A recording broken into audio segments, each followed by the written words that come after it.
করেছি শুরু। তোমার মোবাইল ভিজে যাচ্ছে। পুশ করো।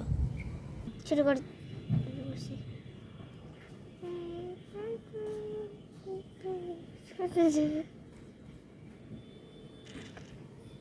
এটা কি ফুল? সাদা ফুল?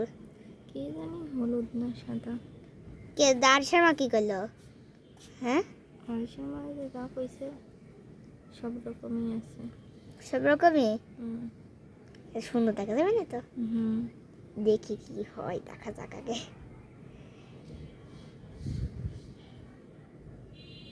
ভালোই তো দেখছে। ফুল ফুটা দেখি। পুশ করো। স্টার্ট। আমার পাটা উঠছে। আল্লাহ পা ওইটা যাচ্ছে তো ভাই। এরকম করে ধরো মোবাইল, হাত কেটে দে।